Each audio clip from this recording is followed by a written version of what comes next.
Hello, so let us continue. The map showed that the second floor was home to a number of rooms meant for faculty use.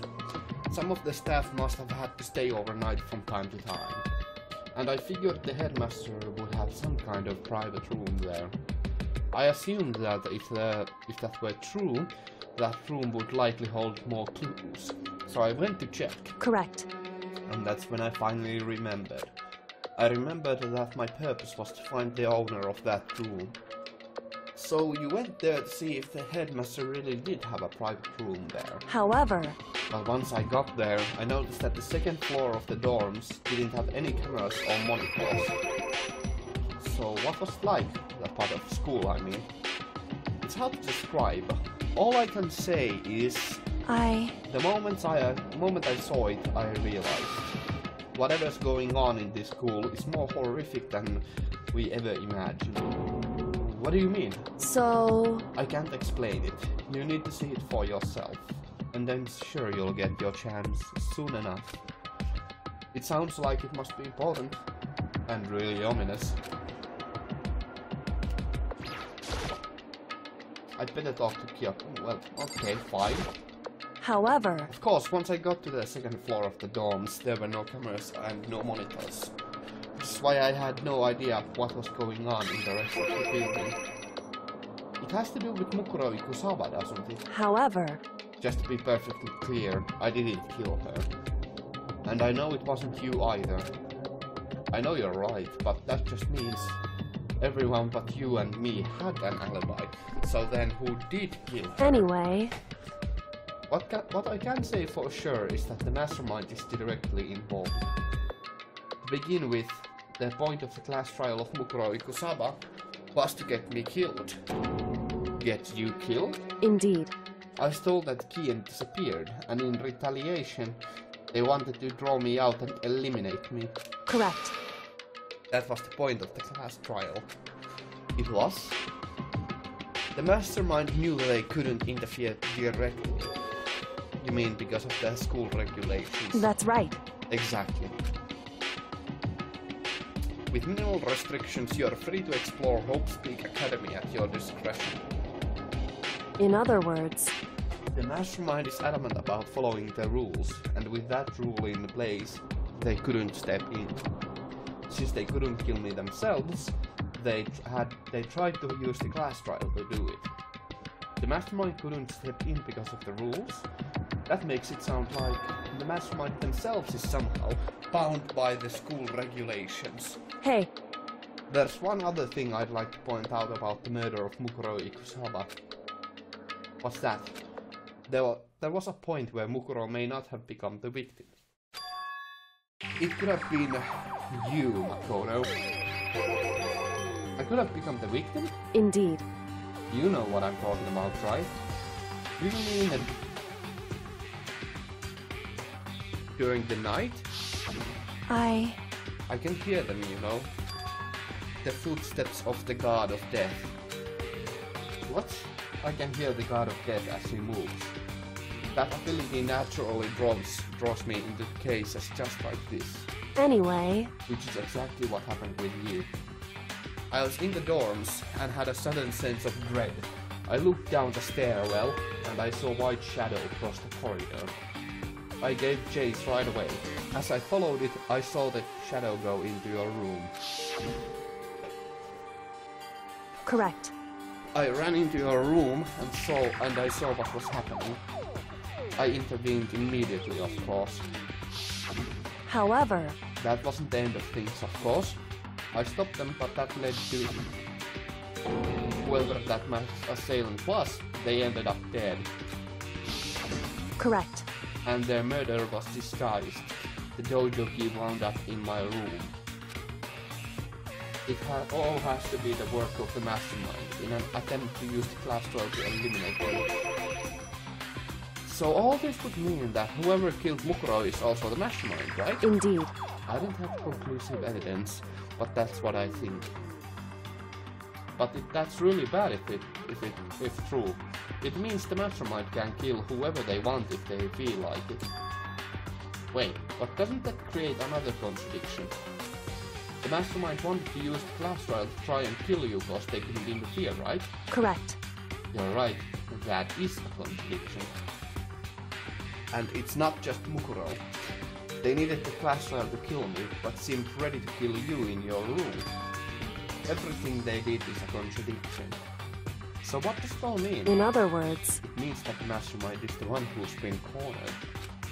Huh? Makoto. Just a little more.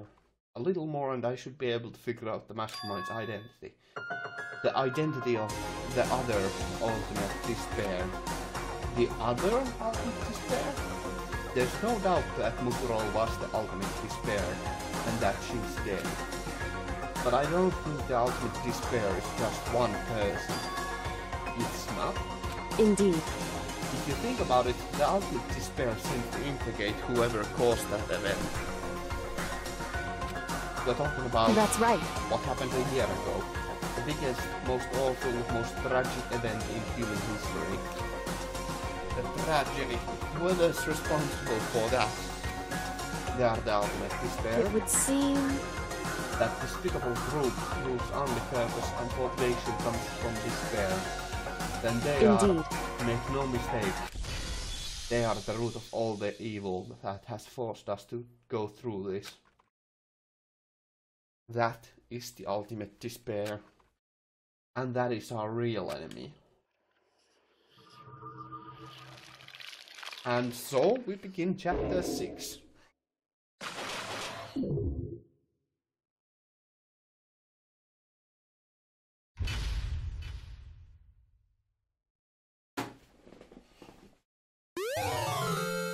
Receive the Dream Island rocket present. Yeah, let's save. The ultimate despair. A group of people who caused the tragedy 1 year ago. Those same people put together this killing game and began broadcasting it around the world. The most desperately awful group of people ever. That is the mastermind's true identity. Our enemy has finally been revealed. But right now... Anyway... Right now we have to get out of this horrible place. Figuring out the rest of the story can come after. Yeah, you're right.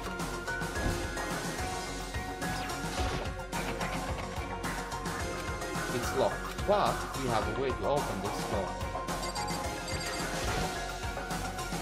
Jacob, do you still have that one thing? Monokuma's secret tool that you got from the headmaster's room? Indeed. Of course I do.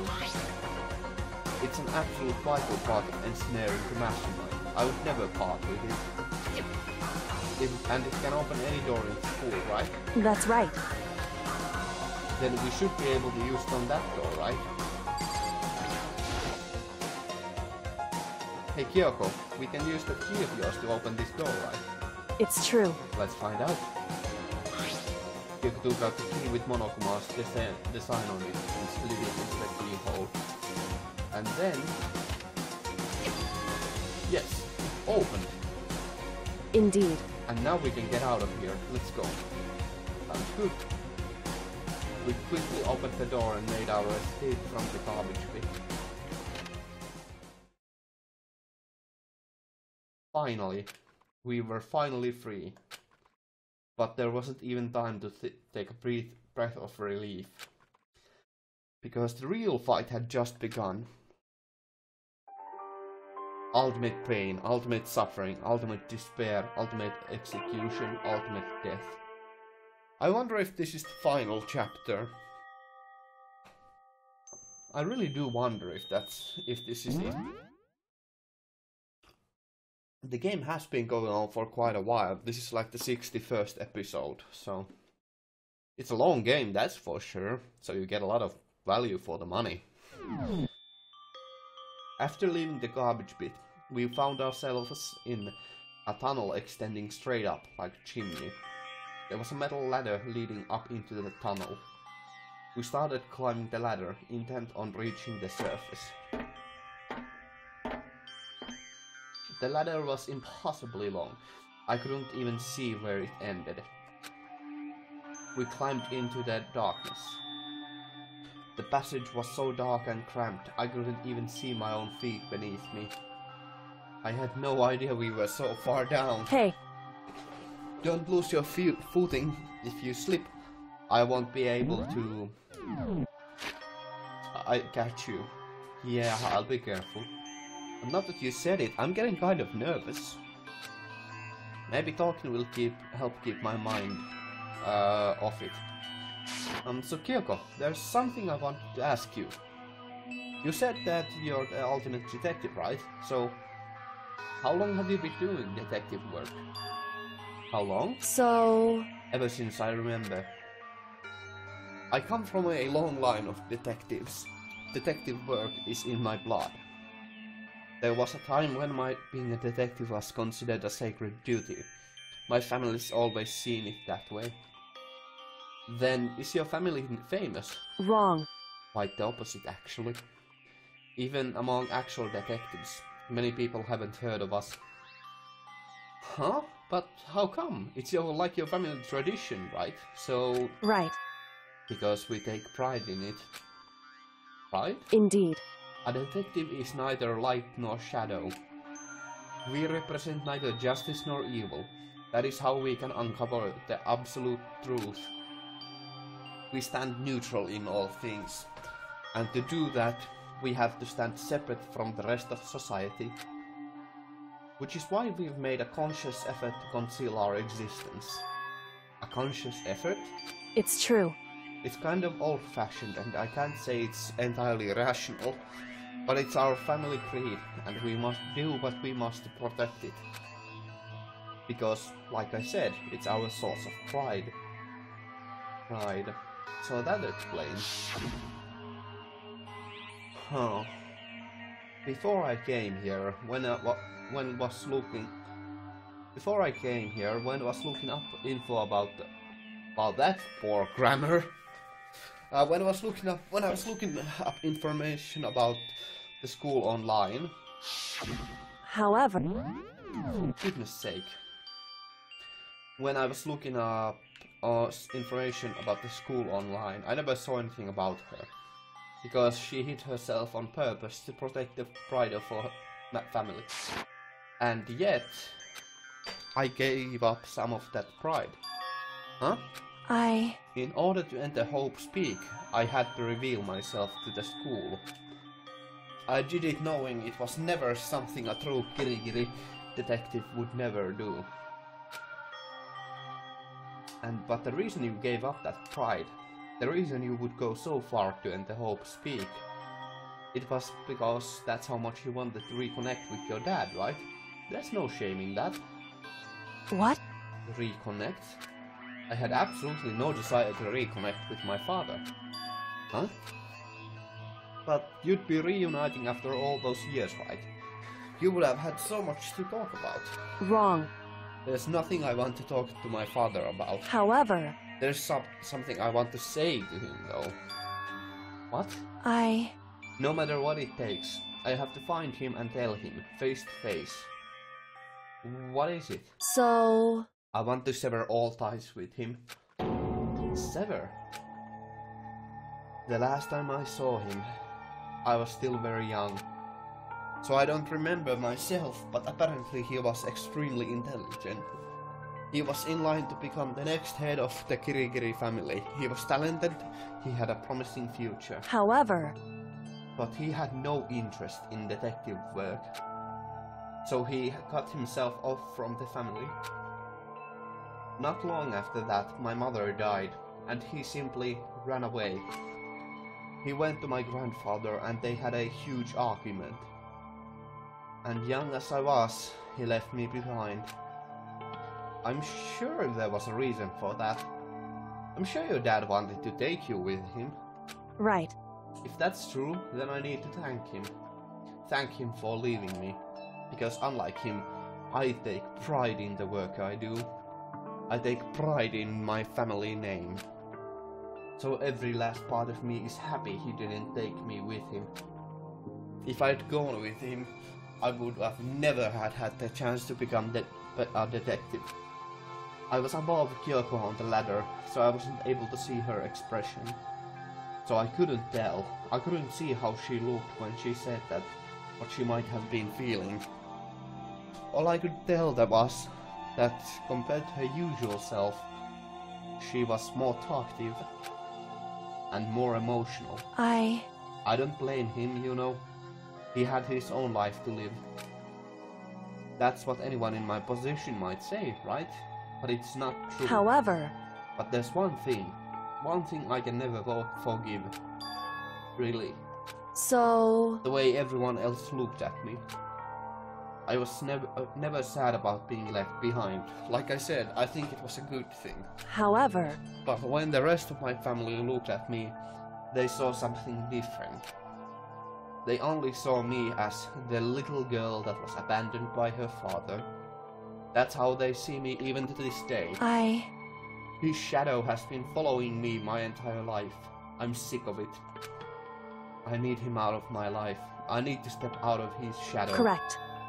That's why I have to find him and tell him we are no longer family. In order to settle the past. In order to remove him from my life forever. I have no doubt he forgot about me years ago. But your family, to just cut him out like that... Wrong.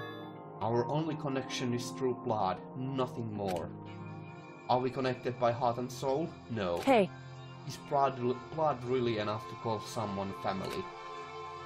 Only connected by blood, not by heart or soul. I was so shocked to hear her say something like that. I didn't know how to respond. So instead, I said nothing. I just kept climbing the ladder in complete silence. And after I don't know how long, we finally reached the top.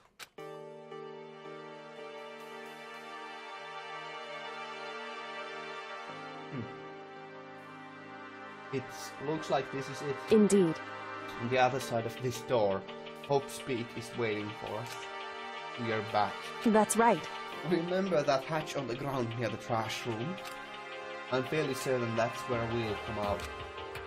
I unlocked it earlier, so it should open without much trouble. Well, there goes nothing. I reached my right hand up and pushed against the hatch. The hatch opened with ease, and so... Looks like we're back. Whew. I can't believe how long that ladder was. I'm exhausted. Oh, that would have been a really cool place to insert Snake Eater, because, you know, references. I can't believe how long that ladder was. I'm exhausted. I can't exactly say we're safe and sound, but at least we're out of there. We're back in Hope's Peak Academy. Kyoko, thank you. I never would have gotten out of there without you. No thanks necessary. I was just returning the favor. You know what? This might be another good place to stop the recording. Even though it's kind of short this time around, it is a pretty good place. The start of the new chapter. So, I thank you all very much for watching. I hope to see you all in the future. Have a great day and stay awesome. Ganmu out. Thanks for watching.